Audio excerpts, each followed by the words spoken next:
Good afternoon, everybody. It's September 29th today. Yes, we were helping our in-laws pick up some wheat, but our canola, this is our Nexara that we seeded into the grass. It has finally dried down, so we are cracking down on that. Speaking of the in-laws, a lot of people think that we actually farm together, and that's actually not true. They have their own farm, they do their own thing, and Ashtyn and I, we have our own farm and we do our own thing when we are up here as well. Now, that does not mean that we don't help each other out. Like, I had nothing dry to combine, so I went and picked up some wheat swaths. Went to go help pick up some wheat swaths. Wow, words are hard. You don't want to fall asleep on this field. You might end up in the drink down there. But anyways, we're cracking. Things are going good. Oh, let me get coordinated here. There we go. Apparently when we swathed this was actually swathed with the D450. Let me just nudge over here a little bit. The 90 degree on the D450, and yes, I threw that Gen 4 monitor in, apparently isn't quite the same 90 as the X9, and maybe it's just a calibration difference, whatever it might be. But I find myself ever so slowly drifting off. So, and that really bothers my OCD if I can't pick this swath perfectly center. So on my joystick, just let me stop for a second here, because you can program this puppy. So I stuck my center button. I can center my line right here. Gets me off, bam, boom, auto steer, bam, boom, auto steer. And then I attached my nudge right here. Let's see if you guys can see this. To this top button right here. So my thumb's on here, and I'm nudging left, nudging right, and whatever it might be. I have my nudge increment set at 4 inches. So that way I can be going down the field and like, oh, it's not quite center. Oh, it's not quite center. Oh, it's not quite center. And you don't know how much that bothers me. I know. It should, but it does. You know what? We all have issues. It's just whether or not you can admit your issues. That's the difference. I probably shouldn't say issues, though I'm sure we all have some issues as well. What I mean to say is quirks. Just little quirks. That's the word I was looking for. Around this. We still got to level out some of these dikes over here. They were full of water this spring when we seeded this, so this fall we can get down here and start filling some of them in. So the guys are currently working on our oh, this looks a little bouncy. Hold on here. We're currently working on our grain cart. We broke a spindle off of one of our bogies. In fact, we lost the bogie, but we found it again. Don't worry, we found it. So you got on the tracks of our 2096 Prt grain cart, you got the big wheel, and then you got the 4 little bogies, and then you got the big wheel again. The spindle goes right through, and it attaches the left bogey wheel and then the right bogey wheel from the outside and the inside. So anyway, that's never happened before where we broke a spindle off. We've been running Prt grain carts on tracks down there since 2013, and we have a lot of hours on a lot of acres and a lot of moving on ours, and we've never broken one of those spindles before. So that's new. So Timon, he had to make a real late night run to Swiftburn to the Underfirth warehouse that was there, and to get us parts. I think he got back around 1 or so last night, and they're just putting that together now. The spindle did not want to come out very well, but I do believe we did get it. How that broke, very good question. What we're thinking happened, it was fully loaded, which is fine, and it went over a big deadhead, like a rock. Couldn't find it, but we believe that to be true. And those tracks are meant to give, but apparently maybe it just didn't give enough, whatever it might be. But anyway, it was a clean break, snapped her right off, and had nothing to do with speed or turning, because he was going straight. But whatever it is, it's done. We got a new one stuck in there now, and we're off to the races.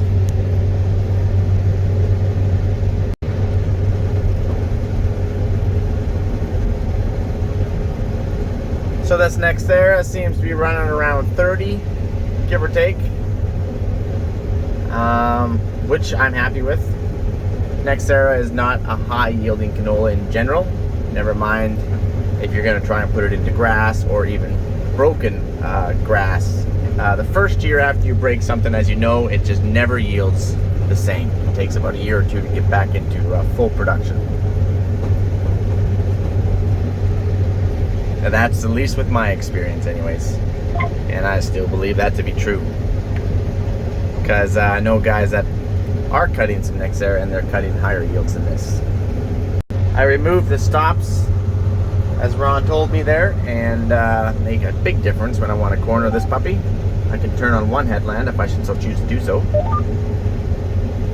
Although pet peeve. Okay, let me hold on here.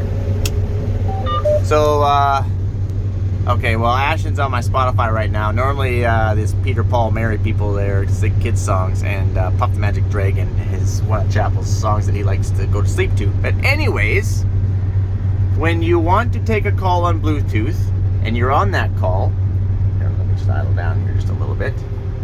There we go. It will show end call right up here, top left hand corner, left, right, all the same thing. Right here, it will say end. It even spells it out to you, end. So say you're just talking to somebody, and I don't know why I'm going like this, because you know your speakers are actually up here. But anyways, yeah, you're talking to Ron, you know, hey Ron, how do I figure this thing out, or whatever it might be, and you can choose to end the call, and they would hang up on. Don't do that. That's kind of a rude thing to do. But so say you're finally mutually agreed that you want to end the call. If he hits end, or he shuts off his phone just before you go up to tap end call, if it disappears within a split second, it turns into a gray redial. That's a serious software flaw, because you know how many times I have freaking redialed people because I'm like, yeah, all right, sounds good, I'll talk to you later. Hit end call, they beat me to it by a split second, and that red turns into a gray, and it actually spells it out. It spells it out, redial. And then all of a sudden it says redialing, and you're like, no. You're trying to hit the end button, and you hit the end button, and you hit the redial, and then you hit the end button, and you hit the redial, and it's just, oh my word. Oh man, why they put the redial, gray redial, lights up as soon as that blue end or that red end goes away is beyond me. Like, why couldn't they stick it over here in the bottom right corner? How about the top right corner? How about dead center? How about bottom left? It should not be right behind the end call, because I cannot be the only person who has hit redial by accident because they were trying to end the call with the person. And then it's just this awkward, just like, because it starts ringing, then what do? You gotta hang up on them. It's like, and you're like, oh shoot, hello, yeah, just how you doing again? He's like, well, I just talked to you about 30 seconds ago. I'm like, yeah, you know, but I don't know if I asked you how the weather was, so I just all right, sounds good, all right, well, it's awkward, I'm just gonna let you go. And if you freaking redial him twice, then it's just weird. He's like, all right, what's the big deal, man? I'm like, you know what, my X9 Combine just loves you, I guess. Every time I want to hang up, it's like, no, I just want to talk to Ron. I just want to keep talking to Nick Welker down there, or Tony Fast, you know what it is? So anyways, now that that small rant is over, I hope that they move that, because I don't know how many times I keep redialing people. Okay, let's idle down here. We'll engage our header. I like to idle down and engage the header. Maybe I'm weird. Well, okay, well, that's true, Mike. That's true, buddy. You hit the nail on the head with that one.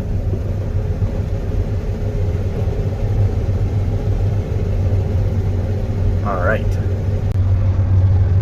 But they obviously got it fixed, because they just arrived. Mike, how come you're not dumping on the go, buddy? Isn't that kind of the point of having a grain cart? Dump on the go? Yes, if you have long enough passes to do so, and if the wind is working with you. I will not dump on the go going with the wind.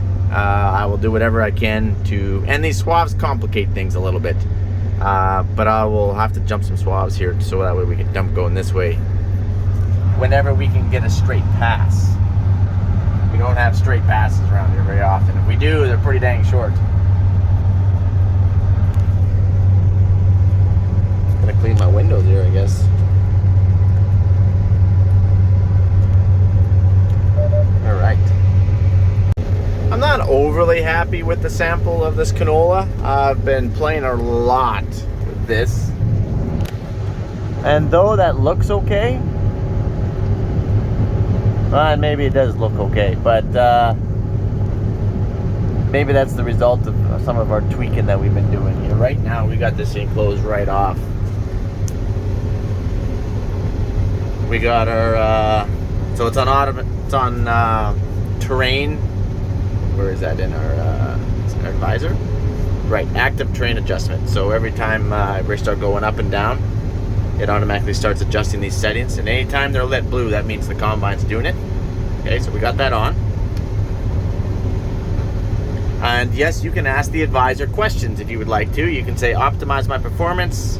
Hey, I've got losses on the separator. Or hey, I've got broken grain. Or hey, whatever it might be.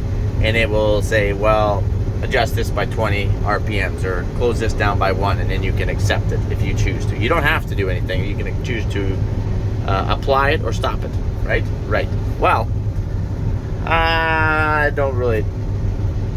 have tinkered a little bit with that on this combine, but I know more than this combine does. Maybe not of the combine itself, but in harvest in general. It wants to do it 20. I'm like, no, let's do it 40. Because you're either gonna, I'm talking RPMs, whether it be fan or cylinder or rotors or whatnot.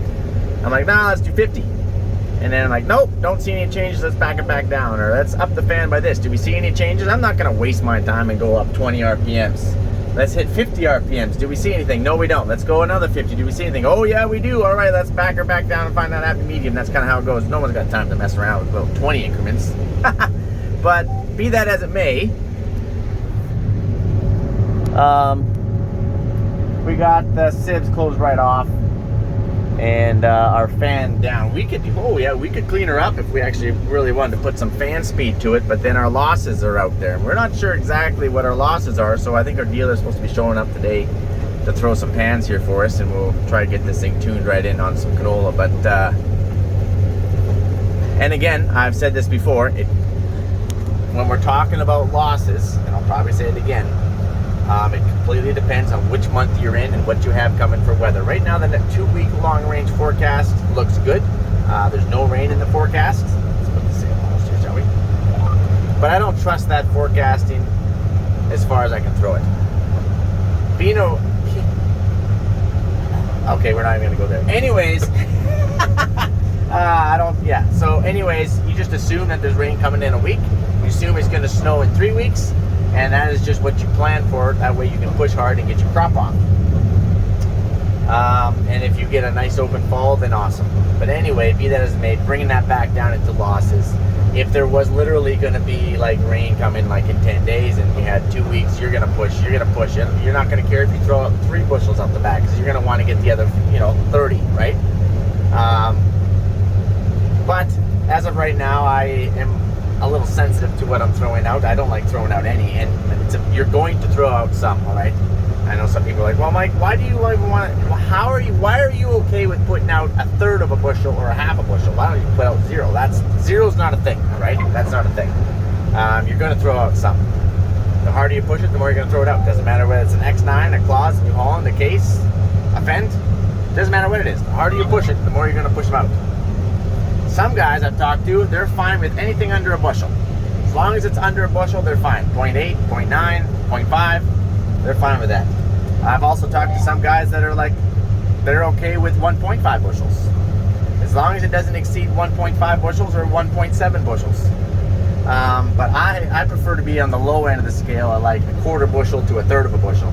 And by doing so, it's really hard to utilize the full capacity of your combine, because that you're getting down into the penny pinching bare bones of, well, what a combine is just going to throw over in general.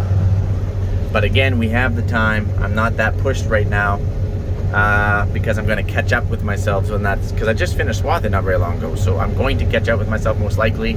So we're going to keep a nice steady pace, and we're going to see what we have for losses, and we'll make the call from there. I know what kind of speed that I want to go. I know how many acres that I want to get done in a day.